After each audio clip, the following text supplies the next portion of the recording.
مستيات بيتنا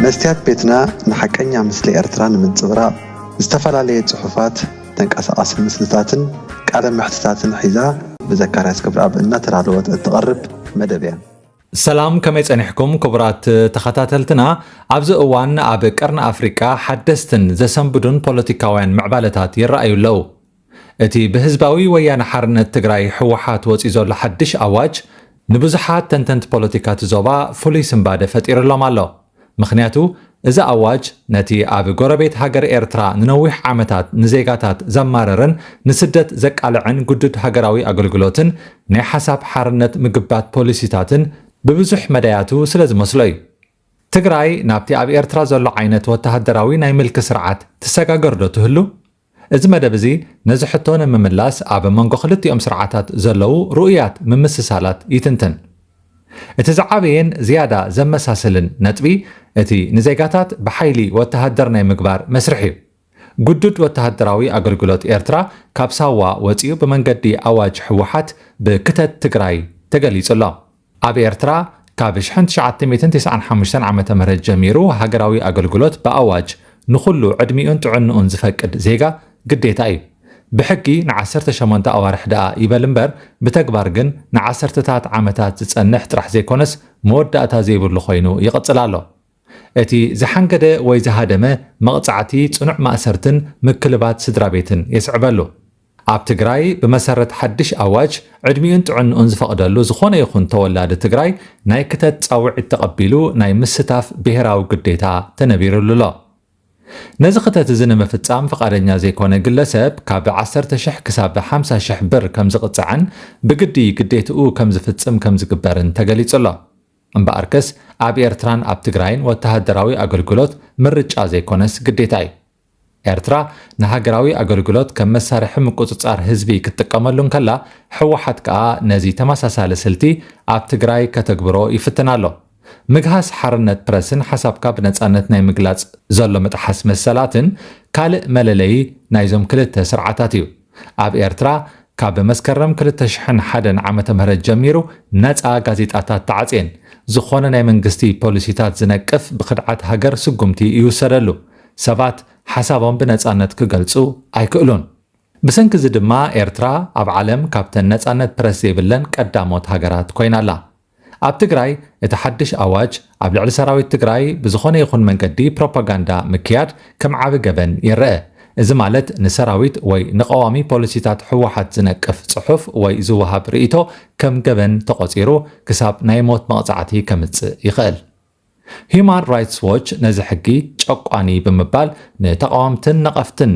ንምጭፍላቕ ዝዓለመ እዩ ክብል ገሊጹ ኣሎ ናይ ሞት ፍርድን ፖለቲካዊ ገበናትን ኣብ ኤርትራን ትግራይን ብኸመይ ይትርጎሙ እንተይልና ኣብ ኤርትራ መብዛሕትኡ እዋን ብዘይ ፍርዲ ሰባት ይቕተሉ ወይ ይስወሩ ኣብ ትግራይ ብወግዒ ኣብታ ኣዋጅ ሰፊሩሎ ኣብ ልዕሊ ሰራዊት ትካላት ወይ መራሕቲ ጉድኣት ምብጻሕ ናይ ሞት ፍርዲ የስዕብ ኣብ ኤርትራ ምስ ናይ ወፃኢ ሓይልታት ወይ ጋዜጠኛታት ርክብ ምክያድ ምስጢር ኣሕሊፍካ ትህብ ኣለኻ ብምባል ብኽድዓት ትቕየድ ኣብ ትግራይ ምስ ጸላኢ ምትሕብባር ምስጢር ሙስላኽን ሰራዊት ካሃድሙ ምልዕዓልን ናይ ሞት መቕጻዕቲ የውርድ ክልቲኦም ወገናት ነዞም ጨቆንቲ ሕግታት ንምትግባር ዝጥቀሙሎም ናይ ፕሮፓጋንዳ መምኽኔታታት ሓደ ዓይነት እዮም ኣብ ኤርትራ ኢሳያስ አፈወርቂ ንኹሉ ናይ ዲሞክራሲ ቅዋምን ሰብኣዊ መሰላትን ሕቶታት ንምዕጻው ዝጥቀመሉ ምስምስ ልኡላውነት ሃገር ኣብ ሓደጋ ኣሎ ካብ ወያነን ካልኦት ጸላእትናን ርእስና ክንከላኸል ኣለና ዝብል እዩ ኣብ ትግራይ እውን ናይ ሕወሓት ምክትል ፕሬዝደንት ኣማኑኤል ኣሰፋ ነታ ኣዋጅ ክከላኸለሉን ከሎ ተመሳሳሊ ቃላት ተጠቒሙሎ ንሱ እዚ ሕጊ እዚ ክረአ ዘለዎ ብጭቡጥ ኣብ ናይ ህልውና ሓደጋ ንዘሎ ህዝቢ ንምድሓን ንዝግበር ቃልሲ ዝድርዕ እዩ ኢልዎ ኣሎ እቲ ኣብ ኤርትራ ንጥፍኣት ስደትን ቁጠባዊ ውድቀትን ምኽንያት ዝኾነ ጉዱድ ሃገራዊ ኣገልግሎትን ምዕፋን ሓሳብን ሎሚ ብወግዒ ኣብ ትግራይ ብሕጊ መልክዕ ክትግበር ምጅማሩ ንመጻኢ እቲ ዞባ ዝያዳ ጸልማትን ወተሃደራዊ ግጭትን ዘበስር እዩ ትግራይ ካብዚ ናይ ጥፍኣት ዓንኬል ክትወፅእ እንተኾይና ህዝቢ ትግራይ ነዚ ኣዋጅ ብዕቱብ ክምርምሮ ይግባእ ምኽንያቱ እቲ መንገዲ ቀጥታ ናብቲ ኤርትራ ዘላቶ ዓንኬል ዝወስድ ጎደና ስለ ዝኾነ ነዚ ኩነታት እዚ ክንዕዘብ ከለና እቲ ትግራይ ከም ኤርትራ ትኸውን ኣላ ዝብል ስጋት መሰረት ከም ዘለዎ የረዳእና ሕወሓት ንዘሎ ህልው ኩነታት ተጠቒሙ ኣብ ልዕሊ ህዝቢ ትግራይ ፍጹም ወተሃደራዊ ቁፅፅር ክዝርግሕ ይፍትን ኣሎ።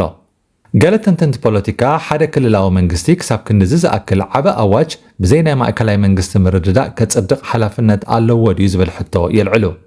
ጉዳይ ትግራይ ድሕሪ ውዕል ፕሪቶርያ መፍራሱ ጊዜያዊ ምምሕዳር ትግራይ እውን ምእላዩ እቲ ኩነታት ኣዝዩ ተነቃፊ ኮይኑ ይቕጽል ኣሎ። ብኣብይ ኣሕመድ ዝምራሕ መንግስቲ ኢትዮጵያ ኣብዚ ጉዳይ ብወግዒ ብዙሕ ክብል ኣይስማዕን። ብውሽጢ ግን ምድላዋት ኩናት ከም ዘሎ ምንጭታት ይሕብሩ። መቸም ብጉድድ ዕስክርና ብግፋእ ማእሰርትን መርሸንትን ናብ ዝኾነ ኣውንታዊ ምዕባለ ክብፅሕ ከም ዘይከኣል ናይ ኤርትራ ወይ ናይ ህግደፍ ናይ 35 ዓመታት ሕሉፍ ተመክሮ እኹል ኣብነት እዩ። ጉድድ ዕስክርና ነዊሕዎም ዕድመ ንእስነቶም ንኾንቱ ዝሓረረ ኤርትራውያን መንእሰያት ካብኡ ንምህዳም እንታይ ከም ዝረኸቦም ከዓ ናይ ዓለም ናይ ዜና ማዕከናት ምክትታል የድሊ። ካብዚ ሃዲሙ ዝመፀ ብዓሰርተታት ኣሽሓት ዝቁፀር መንእሰይ ትማሊ ኣብ ትግራይ እዩ ዝዕቆብ ነይሩ።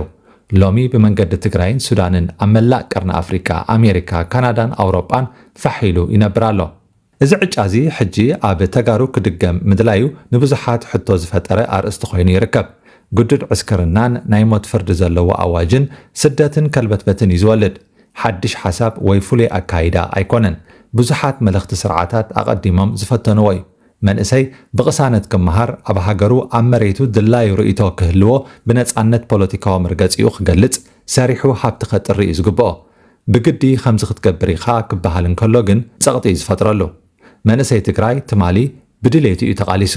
ሎሚ ደኣ እንታይ ስለ ዝተረኽበ እዩ ብግፋን ብኣዋጅ ጉድድ ዕስክርናን ንዓ ዝበሃል ዘሎ?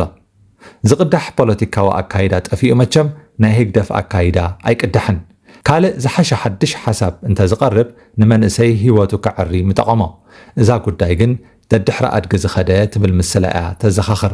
ኣብ ዝሓለፈ መሪር ናይ ትግራይ ኩናት ብዙሕ ዕጡቕን ሰላማዊ ህዝብን ህይወቱ ስኢኑ ሰንኪሉን ናይ ስነ ኣእምሮ በሰላታትን በፂሕዎ እዩ። እዚ ኩሉ ሓሊፉ ሎሚ እንደገና ካልእ ዙር ኩናት እንተመፂኡ ካብቲ ዝቐደመ ዝኸፍአ ዕንወት ክበፅሕ ይኽእል እዩ። ኣብ ቀርኒ ኣፍሪቃ ፖለቲካዊ ፀገማት ብወተሃደራዊ ሓይሊ ጥራሕም ዝፍትሑ ዝብል ድሑር ኣካይዳ ስለ ዘሎ ግን እዚ ዝዝንቢ ዘሎ ጸሊም ደበና ኣብ ቀረባ እዋን ክዘንብ ክጅምር ይመስል ኣሎ። ኣብዚ ኩናት እዚ ሕወሓትን መንግስቲ ፈደራልን ጥራሕ ድዮም ክሳተፉ ዋላስ ናይ ክልቲኦም ወገናት ተደናገፅቲ እውን ኣብቲ ኩናት ተደፊኦም ከኣትው እዮም ዝብል ሕቶ ግዜ ክምልሶ እዩ። እቲ ሓደጋ ኣዝዩ ዓቢ ክኸውን ከም ዝኽእል ግን ካብ ሕጂ ተረጋጊጹ ኣሎ። ብወገን ኤርትራ ንፌደራል ደጊፎም ኣብ ኩናት ትግራይ ዝጠፍኡ ኤርትራውያን ቁፅሮም ክንደይ ከም ዝኾነን ብዓልመን ከም ዝኾኑን ክሳብ ሕጂ ብወግዒ ኣይተገልጸን። ስድራ ቤታቶም እውን ክሳብ ሎሚ መርድእ ኣይበፅሖምን። ሎሚ ኸ በንጻሩ ብስም ጽምዶ ካልኦት ኤርትራውያን ኣብ ጎኒ ትግራይ ተሰሊፎም ተወሳኺ ደም ክኸፍሉ ድዮም?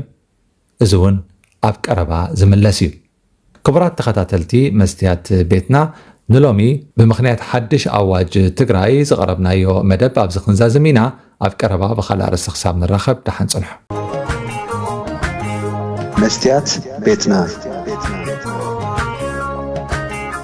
መስትያት ቤትና ንሓቀኛ ምስሊ ኤርትራ ንምንጽብራቕ ዝተፈላለየ ጽሑፋት ተንቀሳቐሲ ምስልታትን ቃለ ምሕትታትን ሒዛ ብዘካርያስ ክብረኣብ እናተዳለወት እትቐርብ መደብ እያ። كفوت لساني من يزعصوني هاي سجدن علي عبطاقوت ملاخي قطاوخي قنا مسلي فتحي